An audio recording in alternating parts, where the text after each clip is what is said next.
My name is Christian Puckett. This is Peacekeeper.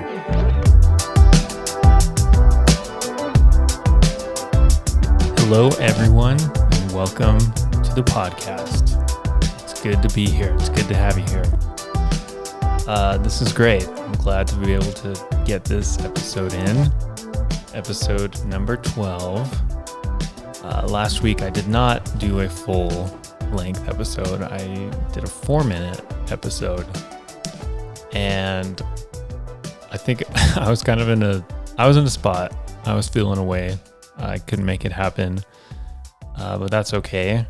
But, so yeah, I guess since the last time I did a real podcast, a lot has happened.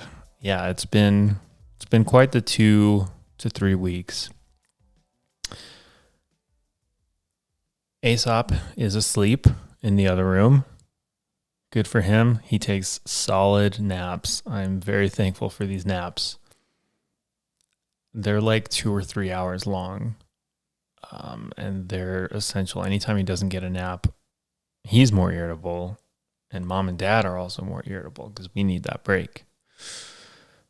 Okay, so yes, here we are. It's February 1st, Wednesday. And little Ira was born.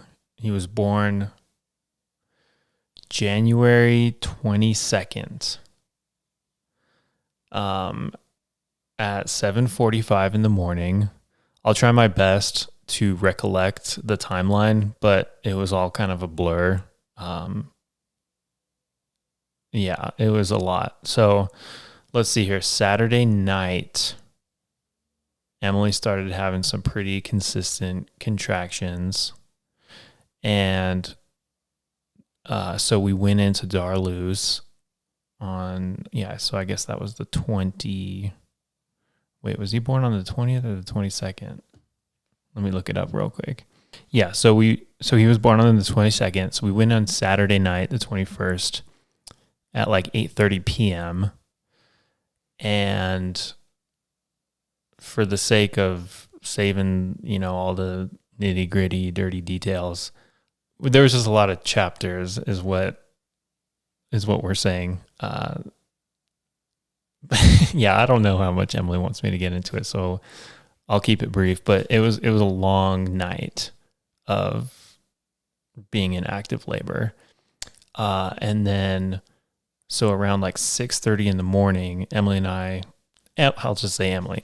I mean, I had been up for a long time, but I was running on fumes. Emily was running on absolute fumes. And so the midwives were like, okay, you know what? Let's take a break. Even though we've made a ton of progress, everything has been good. We've been moving along, progressing great. But I think they could tell that Emily was completely depleted and her body kind of just needed like a little bit of a rest. So we did like one round of the IV painkillers, and that was just like it lasts for 30 minutes, and it just gave her body, I think, enough time to just like take a break, relieve some swelling, and then 30 minutes passed. Emily wakes up, or I don't even think she fell asleep. I woke up. That was I slept for like 20 minutes. But then she woke up and things were starting to like really kick into gear, like starting to like really push. And since we were at Darloo's and not at the hospital, they're checking the heartbeat of the baby and Emily really regularly at that point, so close to delivering. And then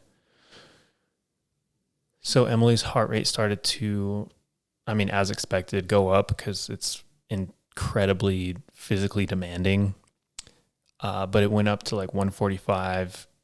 And I think the nurses and the midwives were like, okay, that's fine. But if this persists for like more than, around like 15 minutes, we might have to consider transferring to a hospital. And then I think the moment that Emily heard that phrase, transfer to the hospital, she's like, hell no, this thing's coming out. And then literally 5, maybe 10 minutes later, out came little Ira. Yeah, that was crazy. Just witnessing childbirth is just brutal and gory and incredible. And Emily absolutely killed it. She did an incredible job. She's incredibly strong.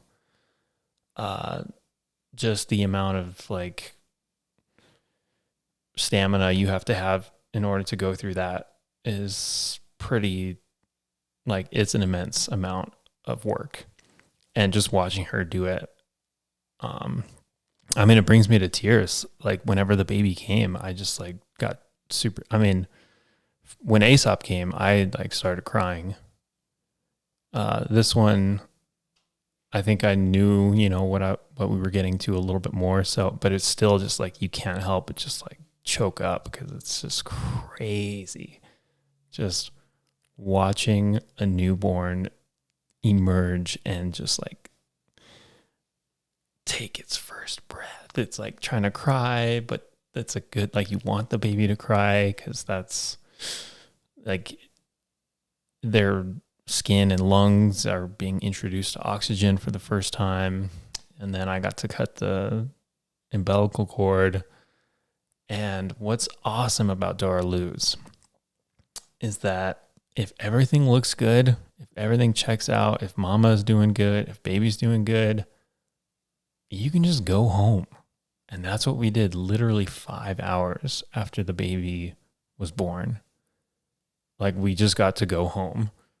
Because I guess Dora Luz's philosophy is like, you can recover so much better at home than you can stuck in some like tiny room with your little go bag, or at the hospital where you're hooked up to all these machines. And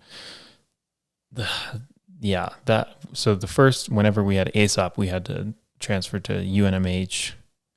And I think we were just going into it with the mindset, with the Dora Luz mindset of like, okay, once he's born, if everything checks out, then we can go home.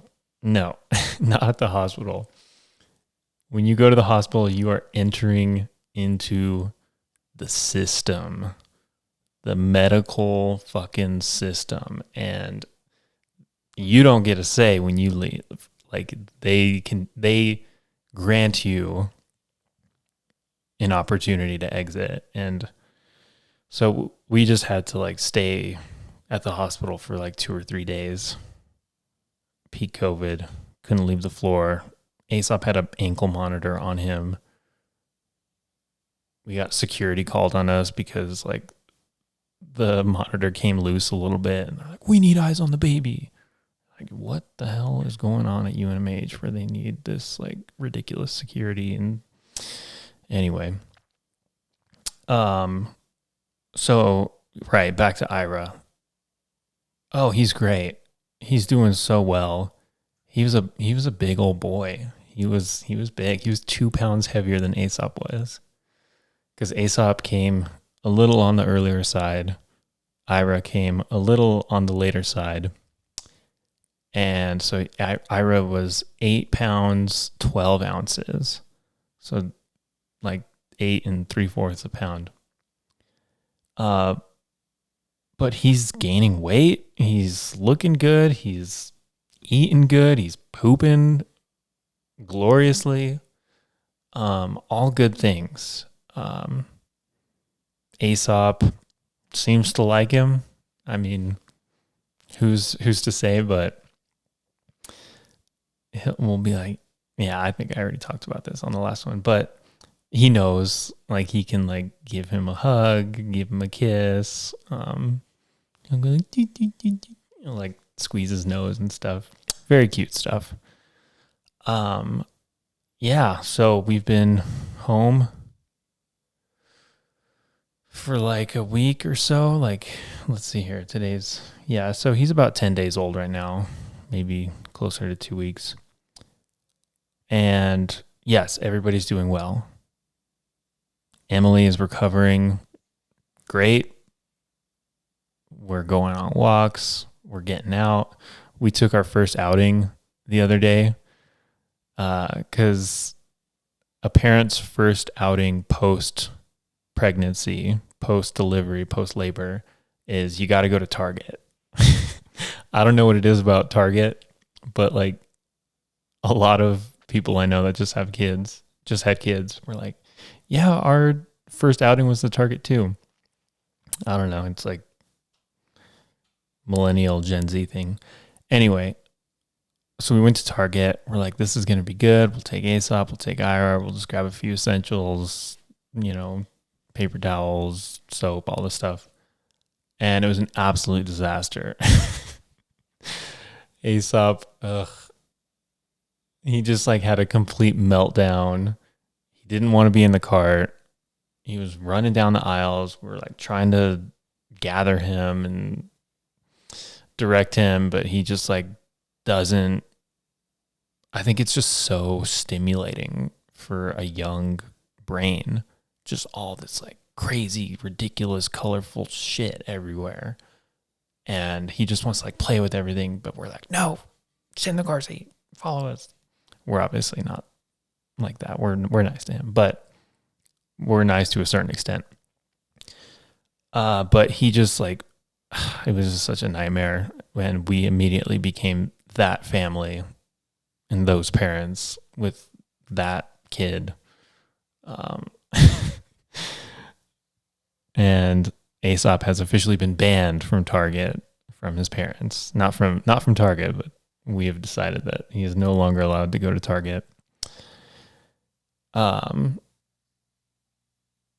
think he just has a lot of, but immediately after that, we went to the park and he got free reign. Off you go, climb on whatever you want, dig into whatever you want. We just can't do that at Target. But I think he just has so much energy that he needs to let out, and it must suck just like sitting in a car seat for 30 minutes, getting out, sitting in a cart for 30 minutes with all this cool stuff around you, and then getting back in a car for it's like, no, he wants to run around. He wants to go explore. He wants to go get into shit. So that's what we're learning. Yeah. So we're taking Aesop to the park regularly now, just so he can get out all of his wiggles. Also, if Aesop wakes up at any point during this podcast, there will be an abrupt ending, just letting you know. So yeah, Emily and I, we've been having a lot of conversations since Ira has been gifted to us, to this planet. Yeah, we've been having a lot of conversations about how many kids do we want. Emily and I have been planning our lives kind of, roughly. And we've been planning on having 3 kids. But then little Ira came along. And in all honesty, we're pretty seriously reconsidering. We might be done having kids. I think we're both just kind of accepting our situation, which is like the society we live in, our own personal capabilities and capacities, our own mental bandwidth, our like geographical location, our house, our vehicles, just like kind of reassessing where we're at in life, our financials. And we're just like, could it be that we just have 2 kids and like that's enough? Like we can be content with that and actually kind of allow ourselves the bandwidth to give to other aspects of life. Because I think we were just planning, I don't know, we both come from big families, right? So I have 3 other siblings. So I was one of 4 kids. Emily was one of 4 kids. My family on my mom's side is really big.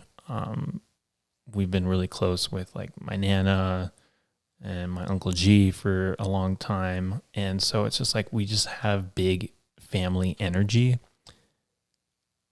And so there is sort of this like emptiness that we're trying to figure out. We're trying to like see what that's all about. Like, why do we feel this kind of this void with only 2 kids? We're just like feeling it, right? I mean, luckily we don't have to make a decision right now, but we kind of do have to make a decision kind of soon. Because Emily was saying like it would be good to know if these are like our last moments in this season, in this stage of life, like with a newborn, with a 1-week-old, with a 2-week-old. If you kind of know that that's coming down the pipeline again, I mean, of course you still savor it, but you probably don't savor it as much as if like, okay, this is the last time we're ever going to have a newborn. And I think I don't know, like for me personally, I'll just speak for myself. I'm trying to like gauge, why do we want to have another kid? Is it for like personal reasons? Is it for selfish reasons? Is it for their sake? Is it for Aesop and Ira's sake? Like because it's such a massive question of like bringing another life into this world. And that's like our choice. But I guess for me personally, I would only be doing it out of this sort of obligation to bring in more kids, or because I feel this like emptiness without a 3rd kid, or I'm trying to fill this void. But it's like, is that something that's just within me and not in my immediate circumstances? Or would actually having a 3rd kid satisfy that desire? Would a 3rd kid actually fill that void? Or would that void just continue just because parents with small children just kind of crave another newborn? Like, is there some sort of parental instinct that's at play? I don't know. Who knows? But we're just having the conversation that I probably initiated because I was like, oh my God, I don't know. I really don't know if I have the mental bandwidth for 3 kids. Again, I really think we could, of course we could do it. But at what point does it start to come at the cost of me? At what point does it start to come at the cost of Emily? I mean, that's such an incredibly physically demanding task to bear a child and to raise 3 kids for, another 18 years. And it's like, Emily and I have stuff that we want to accomplish in life, right? I mean, Emily's going to get her career back up and running once the kids are going to school. I'm going to go back to school. I'm trying to like focus on work and then other aspects too, right? Like hobbies and friendships and traveling. It's like all of that would be so much more manageable with just 2 kids. Because when you have 3, you are officially outnumbered, right? I mean, just think of like getting on a plane with 2 young kids. It's like, okay, I got one, you got one, let's go. Granted, it's it's not that easy, but and especially so if I'm going to be working more and if I'm going to like try to focus on going back to school or like really investing a lot of time into this podcast or like my work, I'm getting my workstation all set up, then I mean, there's going to be a lot more time that Emily has to watch the kids. And I think it would probably be easier for her to just watch 2 as opposed to 3. And then there's other things like this, like third room. I mean, again, I'm a selfish person. I really am. I admit that. There's just certain qualities of life that we would have to give up. Like we would probably have to upgrade a new car. Lots of things. So anyway, we're just talking about it. But I think at this point, we're kind of leaning towards being done. And that's okay. I think there was part of us, Emily especially, that was like really hoping to have a girl at some point. But then she's like, why? Like, it's okay. But then also there's the possibility of 3 boys, right? I mean, that would be a lot too. A lot of testosterone in the air. So yeah, we're gonna shelve it for right now. We're gonna continue to have conversations, but for me personally, even though I would be kind of fighting this feeling of a void, I think it would really be. I think I am self-aware enough to know my capabilities and my own capacity. And I think that mama and dad would be, it would just be a little bit easier on them if they just had 2 kids. Okay, that's my baby talk. Baby talk. Emily and I have been we use this voice with Aesop where we go like, ooh, butter, or like, ooh, fuzzy blanket. And so Aesop's starting to mimic that. He's going, Disney, Disney. Anytime he wants his fuzzy blanket. Shit. Aesop, you sound funny. Okay, I'm going to move on to the next topic, which is, I had therapy today. Okay, so yes, I officially started therapy, and I had my first appointment today. It was like an intake session. Her name is Nina. She lives in Florida. She's from Puerto Rico. Okay, so I briefly discussed it last 4-minute episode podcast, but Whole Foods started saying that they're taking mental health seriously, which is cool. And so all Whole Foods employees now get access to ginger therapy, like ginger, the name of the company is called Ginger Counseling or Ginger Therapy, and Headspace. We just get like free access to Headspace and Ginger, and they'll cover 7 sessions per issue per year, which is pretty cool. And then I just kind of heard they're like, yeah, you could just like come up with another issue after you're done and they'll cover it. And I got plenty of issues. Take a pick. We can go over any of them. So that's great. So I started that. It's all just like video, like on my phone, virtual visits. And I already just feel so much better about it. Like I've really been craving going to therapy for a very long time. And I went to one, I think it was this time last year, or maybe, I don't know, it was last year at some point. I was like, okay, I'm just going to bite the bullet, go for it. And so I went to this place here in town and I met with this guy, and it was like pretty Christian focused.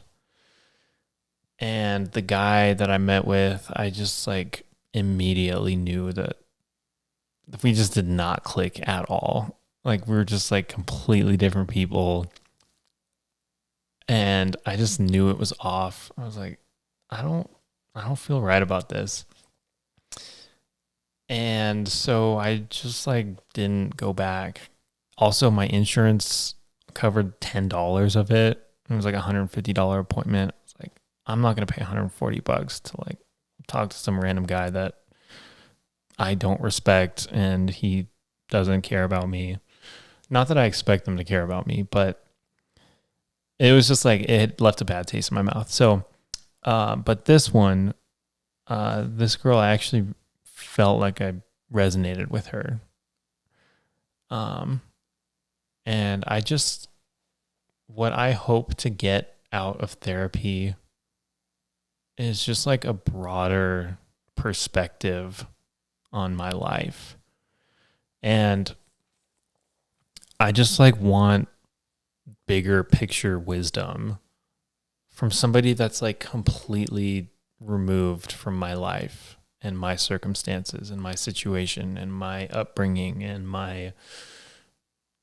even stuff like the culture of New Mexico. And it's just like somebody completely different can just like peek into my life and hopefully give me some insight into like fine tuning some things or maybe readjusting my thinking or give me a new perspective. And she was already asking me some pretty hard hitting questions. And I was like, yes, thank you. I don't know. It was just good. I got like a good vibe from it. So I'm going to be doing that weekly until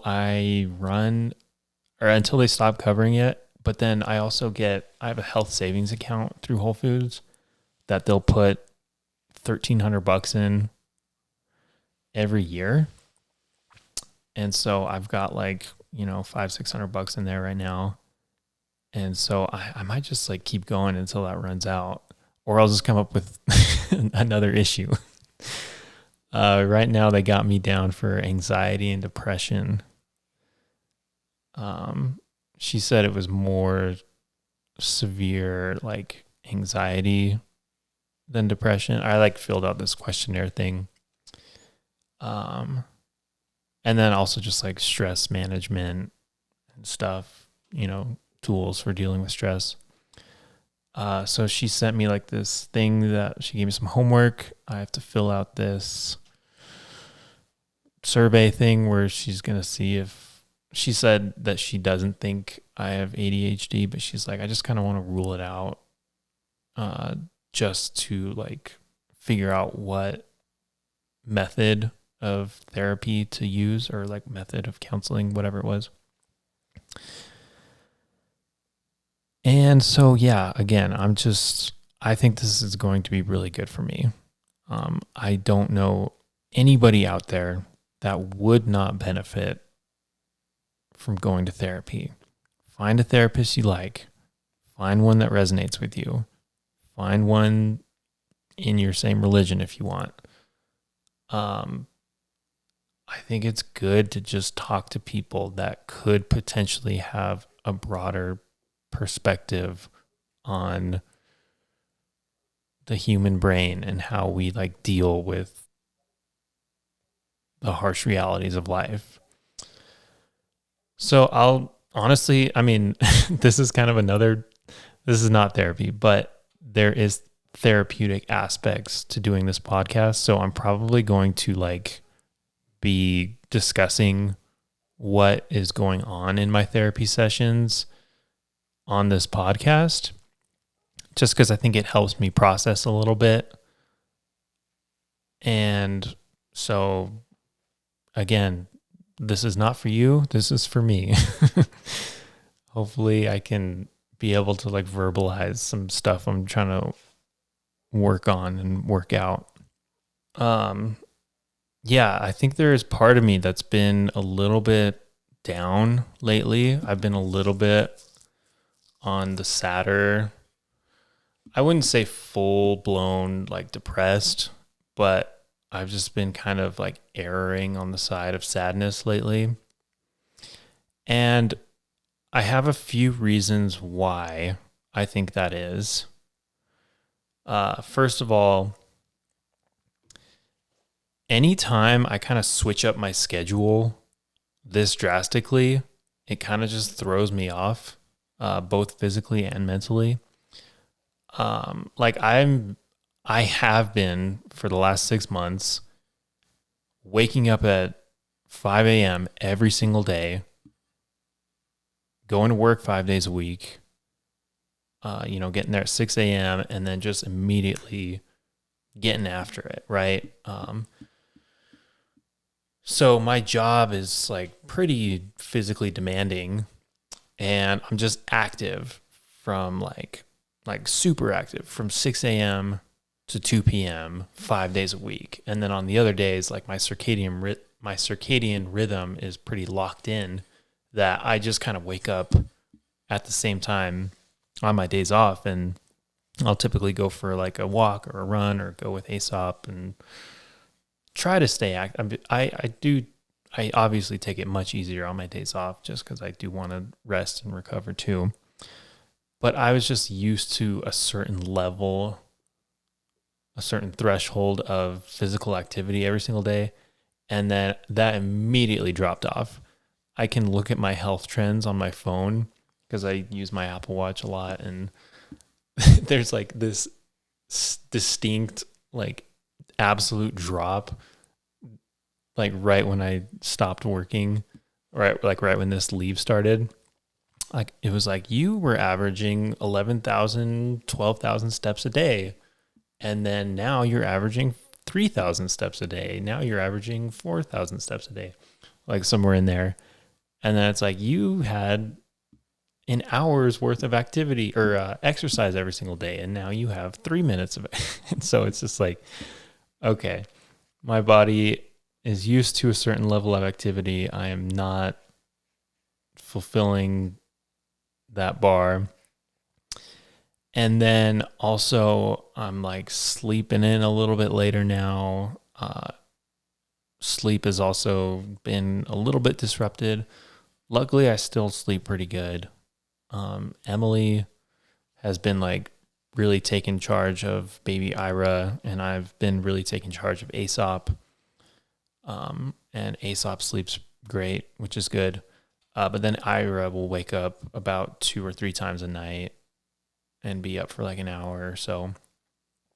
I don't know. But luckily, I'm very blessed that Emily is on nighttime newborn duty and doo-doo duty. Oh my goodness. Okay, so that's one reason. Another reason is that it's winter, and I don't like winter. I think I do get seasonal affective disorder, or whatever the SAD acronym is. I despise winter. It does nothing for me. I hate it. I don't find it beautiful. Yeah, it's frustrating, but I think, get seasonally down. Spring and summer and parts of fall, I'm all in. I love just going outside, spending as much time as possible, being active, going out and doing things. But when you're like cooped up in your house because it's freezing and windy outside and it looks ugly and it's just like brown and there's all your plants that I care so much about are just like dead. It's like, this is a bummer. And then I think just the shift in, anytime your life shifts and you're like reassessing everything, and it's just like, I think I'm just like kind of generally down.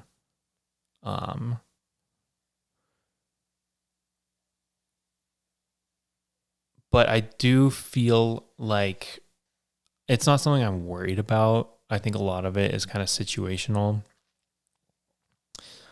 And I do have tools that I can use in order to kind of combat that. Like for me, I really think that breathing exercises and meditation and sleeping well and honestly being active. I think that's a big contributor for me.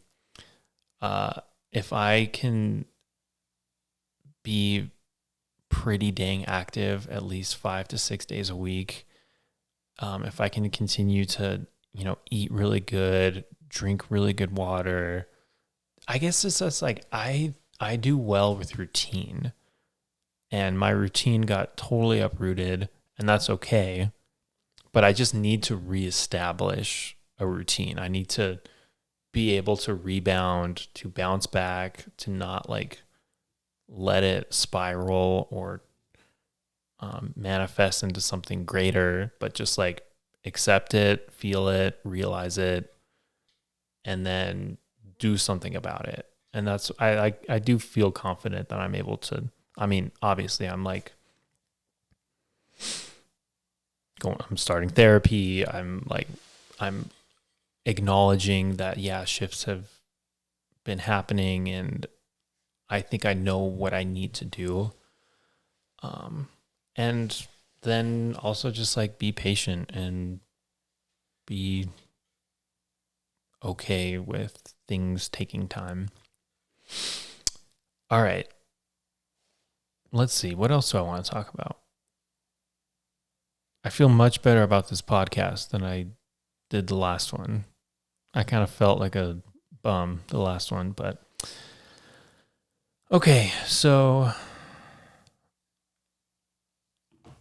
do I want to talk about marijuana, or shall I say cannabis? Sure, why not? I'll talk about it a little bit. So I used to be pretty straight edge when it came to drugs of any kind. I didn't smoke weed or drink alcohol or smoke any, do any sort of drugs or smoke cigarettes or anything like that until I was around like 19 or 20. And my first interaction with weed, I was up in the mountains with my buddy Colton and Levi back in the day.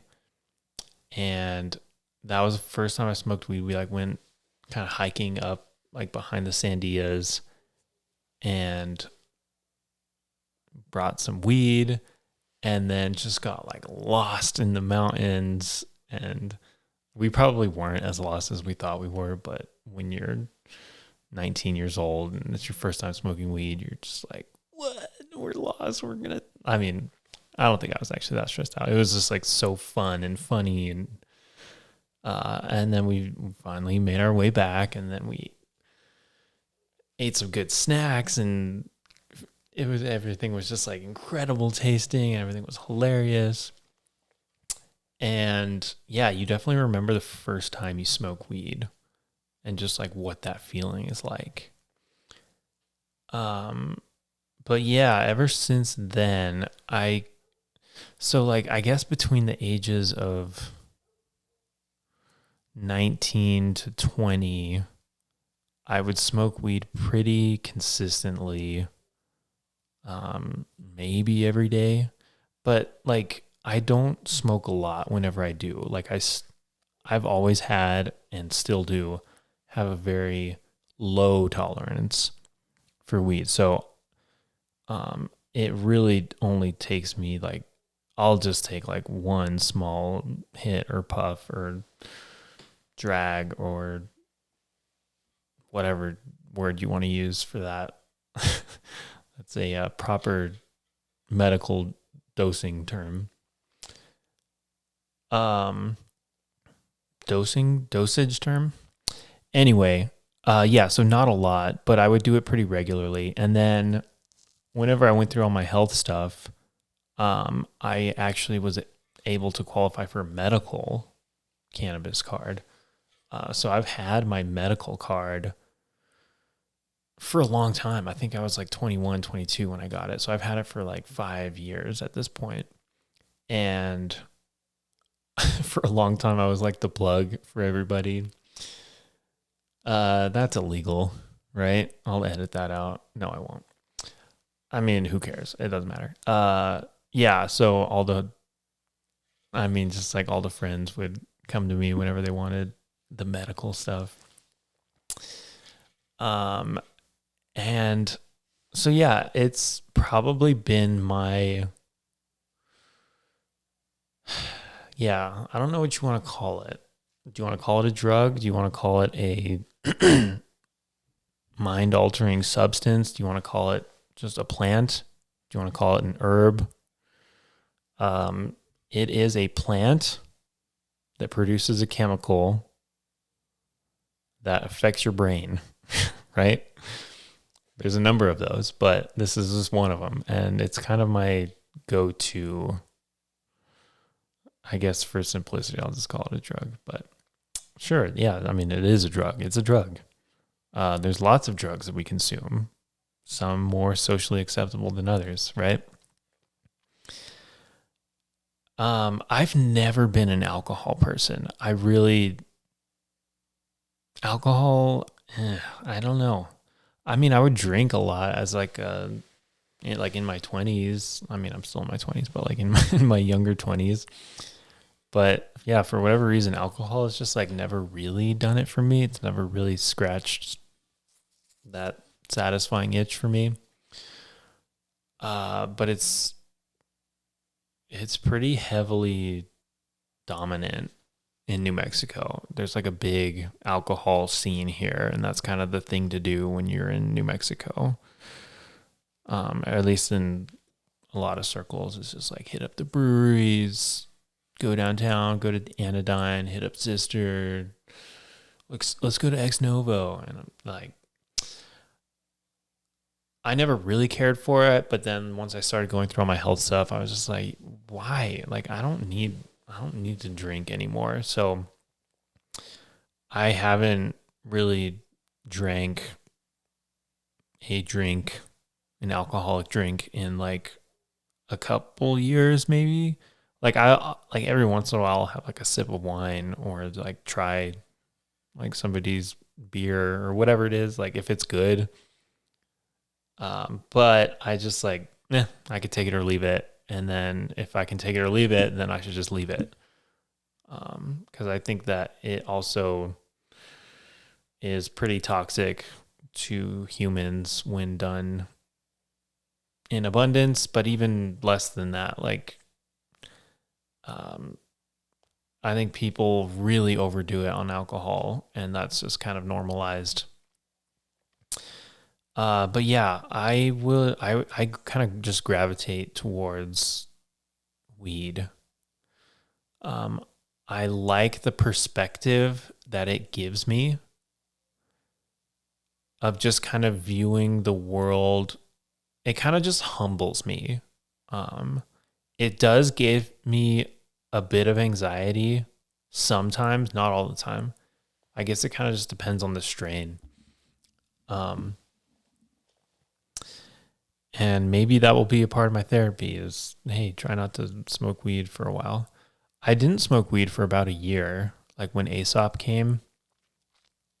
I think like 6 months before he came, and for about, probably around like 6 months after he came, I didn't smoke weed at all. And, it was fine. I didn't feel I don't think I felt worse. I don't think I felt better. But I think at that time it was like really giving me pretty severe anxiety. Just because I would kind of catastrophize and go to worst case scenarios whenever I would. And then I think just the stress of COVID, having a new baby, my health is all fucked up. What is this life? And so I was like, I need to take a break. But once I feel like I kind of,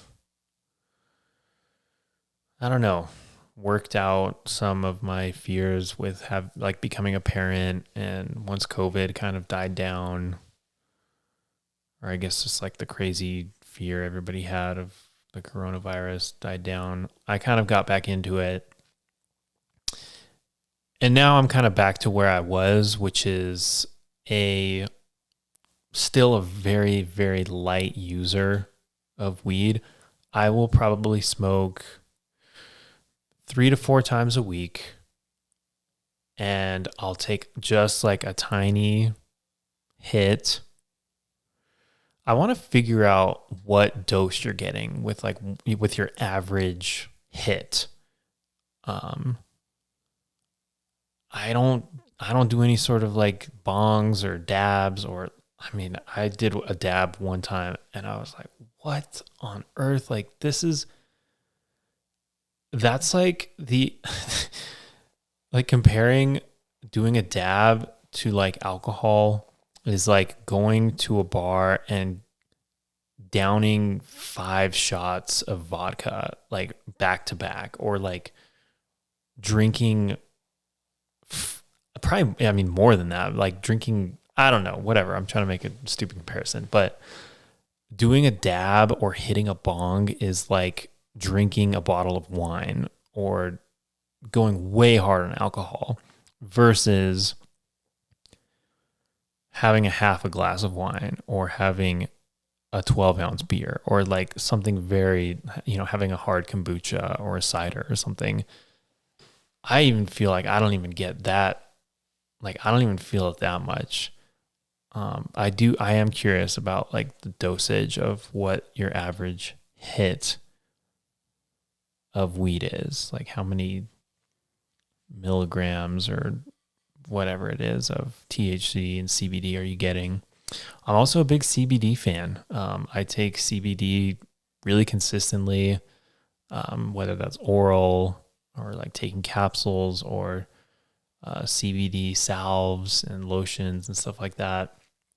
I have a pen that's like 1-to-1 CBD THC. That's really nice. Just kind of calming, kind of calms the system, calms my brain a little bit. I think that's what I worry about. I'm just wondering if it's calming my brain just a little bit too much, I go back and forth. And I know that there's been like a lot of smart people that have had takes on it recently. Andrew Huberman specifically did like a whole 2 or 3 hour long podcast of just going over all the aspects of weed and what it does to your brain and your body, and going over like the neurochemistry of what it's actually doing at like a molecular level. And that was good. And I did kind of feel a little bit convicted after hearing that episode. But then I don't know. I guess I'm at a point where I'm asking the question, do I want to change this habit? Is this a habit that I think would benefit? Okay, well, there's also the conversation of, I know it's not the most beneficial thing for me. I know that the body is, all right, I'm going to paint broad strokes here, or speak in broad, what's the phrase? I'm going to brush large strokes, stroke large brushes. I'm going to speak in large terms. I don't even know what I'm saying. Okay, anyway, back to whatever I was talking about. I think the body is best when you just leave it be, right? The least amount of inputs you can put into your body, the better. And that goes for substances, that goes for food, that goes for like what you consume, that goes for the media you intake. I think that our bodies are better equipped to return to equilibrium whenever we just let them be, whenever we stop bringing in all these things that it's trying to sort out, trying to figure out, trying to assess and utilize. And so I'm pretty regularly, I mean, my body's very familiar with weed at this point, right? It's been introduced a long time ago, and it kind of processes it pretty consistently for the last 8 years. And so how would my body respond if I just like immediately stopped it? It would, if I'm being honest, it would probably be better. But I like it. And I enjoy it. And so what level of doing things that you know are not beneficial for you, but you enjoy them, like what level of participating in activities like that can you get by with? Can you let slide? I'm very disciplined and regimented and on it with a lot of aspects of my life, with my diet, with my exercise, with my sleep, with, like my family relationships. I guess speaking more of like my wife and kids. I know there's a lot of other family relationships that I do need to work on. But anyway, I am pretty, on top of it with a lot of aspects in my life. And I don't quite have a lot of like indulgent pleasures that I partake in a lot of the time. But this is one of them. And so it's like, okay, I know my true, like if I were to go 100% on every single aspect of my life and giving 100% towards being the absolute best and living up to my fullest potential in every aspect of my life. So I sleep perfectly. I drink perfectly. I eat perfectly. I get the perfect amount of sunlight and my relationships are perfect and I don't have any stress or any like anxieties or like I'm loving to everybody. It's like, right, that is a theoretical potential that I could potentially obtain. And then there's the opposite end of the spectrum, right? I could completely just give up in every single aspect of life. I could say, fuck off to sleep. I'll sleep when I'm dead. Stay up till 6 a.m. in the morning, hit the fridge every single hour, hit the drive-thru, go get DoorDash, fast food, cheap food, sugary drinks, alcohol, smoking cigarettes, just like hitting all the hard drugs, neglect work, relationships falling apart all around me. So that's another hypothetical and theoretical scenario that I could obtain. Okay, so if there's the spectrum, right, of living the worst, laziest, most ludicrous life versus the highest potential, disciplined, self-control, all that, like living peak potential, right? Where am I on that spectrum? I don't know, maybe 3/4, maybe 2/3. I'm somewhere above the middle. Like I'm in between the middle and the highest potential, I believe. Okay. Do I want to be at 100%? Like, would I be satisfied with that? Aren't there aspects of life that you want to kind of enjoy? Like everybody around, like nobody lives like that, right? Everybody has a cheat meal. Everybody indulges into watching YouTube for 2 or 3 hours, right? I mean, everybody consumes entertainment. Everybody's listening to guilty pleasures. Everybody's, eating stuff they shouldn't, or maybe sleeping in a little bit too long. Or it's like everybody has their thing, right? That they kind of like let slide because they get some joy out of it. That's kind of my thing with weed, is that it's like I feel relatively good in a lot of aspects of my life. Sure, I'm not perfect. I really am not. But I'm kind of just like letting weed slide for right now because I don't think that it is a huge red flag to my health. I actually really don't. I know that inhaling smoke is not ideal, but it's such a small amount and it's not like the dosage is so small. And I really, really do try to get like as much fresh air as possible. Living in a city, it's kind of hard, but I really focus on the quality of air that I breathe. And I think our bodies are equipped to handle a little bit of stressor every once in a while. I'm not saying that it's like the healthiest thing in the world. I'm really not, but I'm just saying that I think our body has systems in place in order to be able to handle a little bit of a dip every once in a while. Like as long as I can like bounce back, as long as I make sure like the other week, okay, this is bad, but I don't really care. The other week, okay, so cigarettes are another thing, right? I could kind of take or leave cigarettes. I've never really been addicted to them, but I was kind of like a social cigarette smoker with my friends growing up. But I bought a pack of turquoise American Spirits probably honestly like 4 months ago. They're organic tobacco. Sure, it's just probably a marketing ploy, but they got me.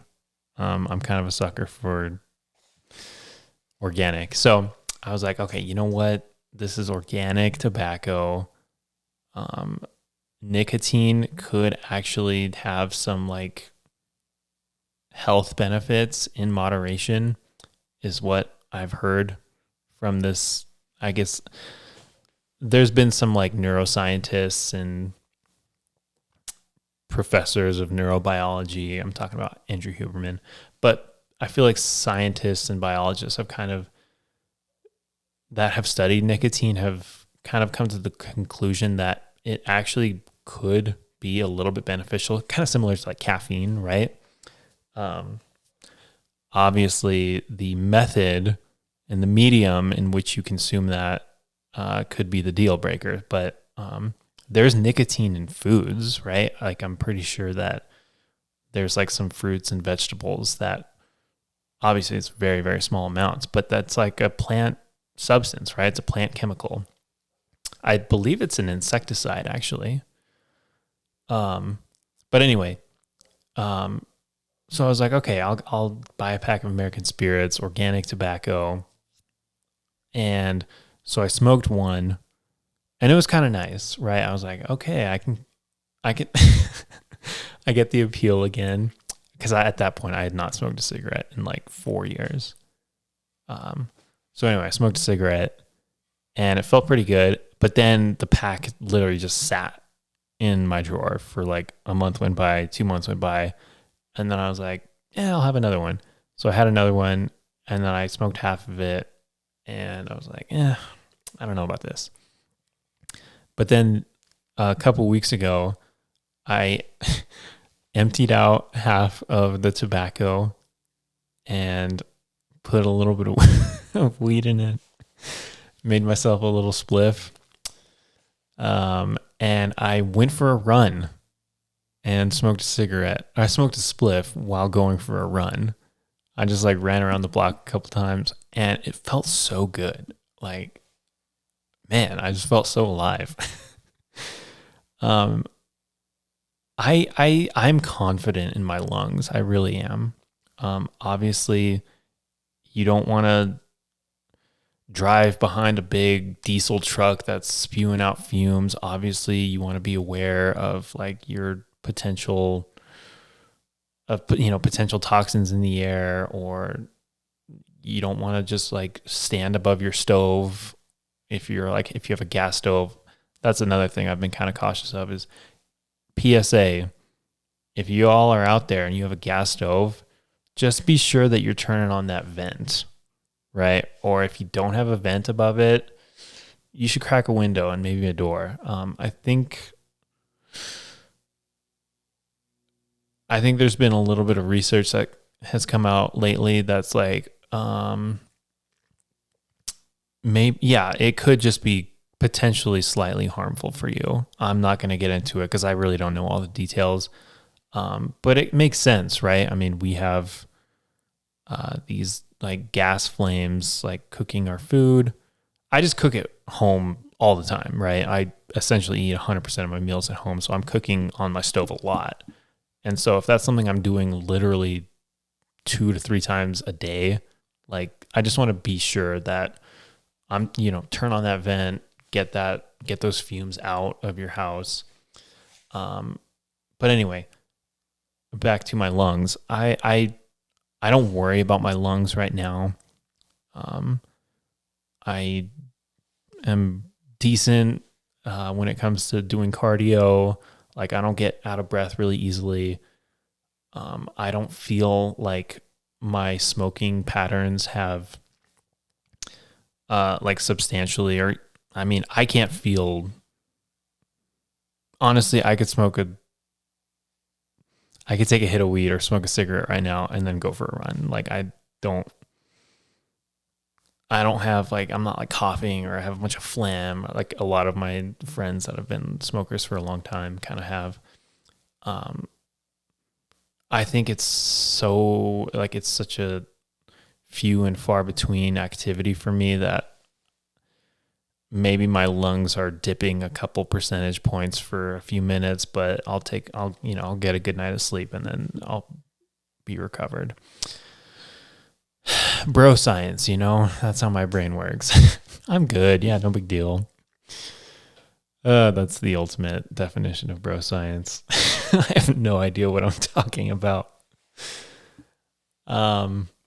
Okay, so yeah, back to weed.